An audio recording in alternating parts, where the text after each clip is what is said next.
Hey, what's up everyone? Rossi, the guy with the eye here, and I want to talk to you about the Sony A6300 and whether or not it is a worthy upgrade from the A6000. So before I even review this camera, I did my unboxing, first impressions, a quick test video outside the window, and I got a lot of instant questions about, should I upgrade from the 6000? Should I buy the 6300 over the 6000? What are the perks? Is it really worth it?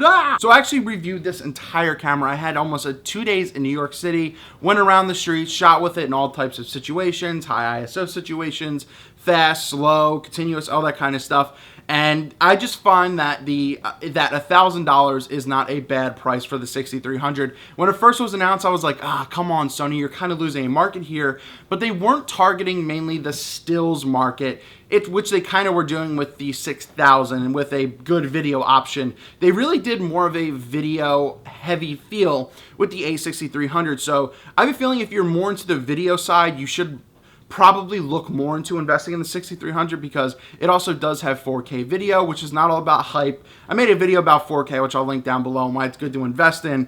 But, you know, using it at 1080p, it's going to look great. Gives you a lot of options to film, to roam around, to move, and it just is great quality. So if you're more into a video play, I think the Sony A6300 is worth it for you. But if you mainly just want stills and to really get into the game, you shouldn't have to spend $1,000 on a camera like that. And if you don't want to go the DSLR route, I think a $400 or $500 Sony A6000 might be the better option for this still side of things. So two of the common complaints that you got a lot of with the Sony A6000 was that it doesn't have a mic jack, so you can't plug an external mic into it. You could buy some overpriced Sony mic that you could put into it that activates through the hot shoe or whatever, but I would never recommend that, and it's not a great mic anyway. But the 6300 does have a mic jack, no headphone monitoring at all, but it does have a mic jack, so I used a lot of my Rode VideoMic Pro with that, and the sound quality and combination, double thumbs up for that. But the 6000 also had a lot of complaints about the focusing and the lack of focusing and how it wasn't fast. I thought the 6000 was actually pretty decently fast. It actually was a great, it was fast for what it was, but it also did 11 frames per second. But the A6300 was definitely instantly noticed faster in regards to trying to, lock onto something over here or something. So it actually did do better in focusing. The peaking works about the same peaking zebra, so you could see what's in focus, what's in not. But it's a Sony camera, so everything looks in focus for the most part, if you don't look into refining it or fine-tuning it just a little bit. In regards to battery life of the same two cameras, it's pretty much exactly the same. If not, the battery gets used a little bit more quickly with the 6300 because you're pushing a lot more power into it by doing 4K video that it has. So keep that in mind. The battery life is very similar, and it's a Sony issue at that point. Build quality wise, they both feel great. They're very ergonomic. I think the 6000 more is I'm going to say plasticky, toyish type of feeling,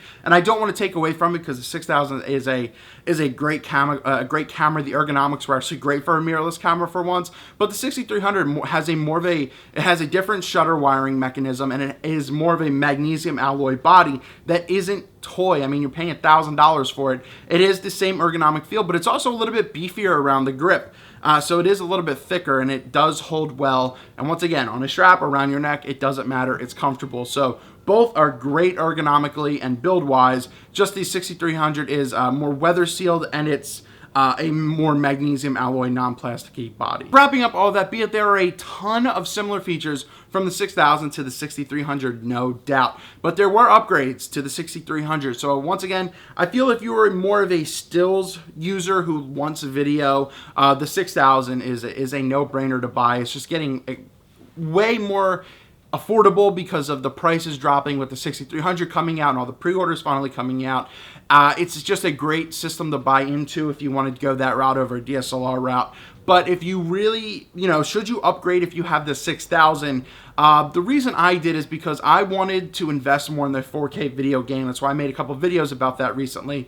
And I do a lot of video stuff as well, and I want to vlog using that camera. So it's just better, I feel. That's why I upgraded, and it was because more of a video play. So I have a feeling if you're more 6300 like-minded, you want more of a video play over a photo side of things. Don't get me wrong. The review, phenomenal photos on both. Probably a little bit more dynamic range better in the 6300, But overall, I just think that video is way better, obviously, in the 6300. So if you want to invest in the video game, definitely go the 6300 route. If you want more of a just, I don't even want to say beginner because it's not a beginner camera, but a more of an entry-level beginner mirrorless camera, the 6000 is an easy buy, and you could save some money and get some really good pieces of E-mount glass for that. So those are just my thoughts. They're very similar cameras, just different extremes on some of the upgrades with the 6300. Any questions or comments, please leave those down below. Once again, I did upgrade from the A6000 for more of a video play,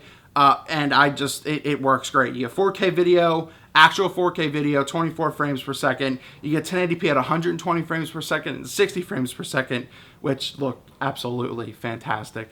Any questions or thoughts, write those down below. Give us a quick like, thumbs up. Please subscribe for more videos. I'm going to be covering a lot of this Sony stuff for the next couple weeks because it's the popular thing to do, and there's a lot of questions and tests that I want to do with it.